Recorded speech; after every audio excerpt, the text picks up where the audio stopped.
Assalamualaikum warahmatullahi wabarakatuh. Nama saya Lukmanur Hakim, NIM 44207158, Akademik Ilmu Komunikasi S1 Cabang UPSI Pemuda tahun 2021. Tema saya cyberbullying. Apa itu cyberbullying? Cyberbullying adalah perilaku pelecehan dari merendahkan seseorang yang dilakukan di dunia maya menggunakan internet atau telepon.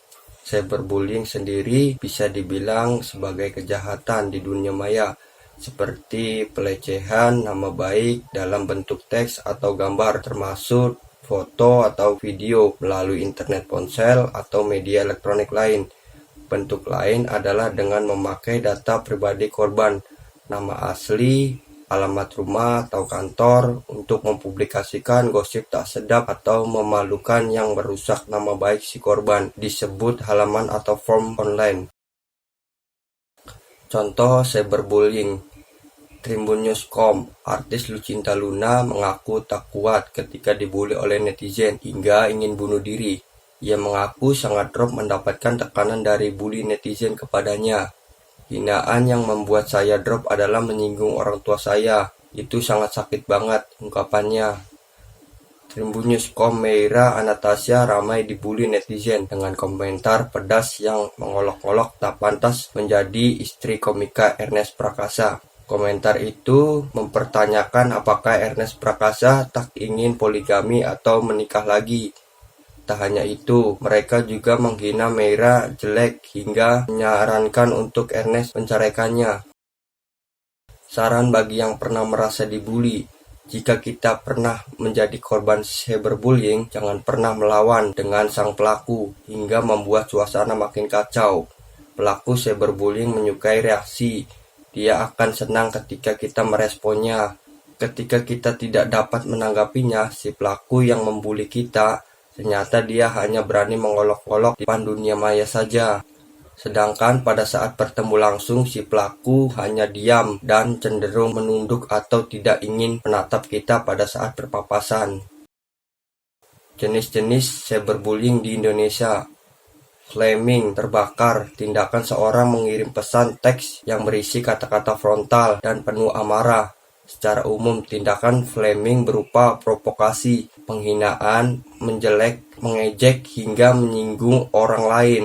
2. Harassment, gangguan, tindakan seorang mengirim pesan-pesan dengan terus-menerus. Pelaku harassment biasanya sering menulis komentar terhadap dengan tujuan menimbulkan kegelisahan.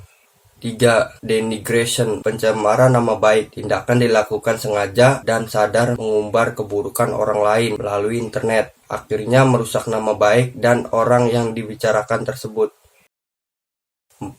Cyberstalking, tindakan memantai-mantai, mengganggu dan mencemaran nama baik terhadap seseorang yang dilakukan secara intens. Dampaknya, orang yang terjadi korban merasa takut dan depresi. Impersonation, peniruan, tindakan berpura-pura atau menyamar menjadi orang lain untuk melancarkan aksinya, mengirimkan pesan-pesan untuk status tidak baik. Biasanya terjadi pada jejaring sosial seperti Instagram dan Twitter menggunakan akun palsu. 6. Outing dan tracker. Outing merupakan tindakan menyebarkan rahasia orang lain. Outing berupa foto-foto pribadi seorang yang setelah disebarkan menimbulkan rasa malu atau depresi.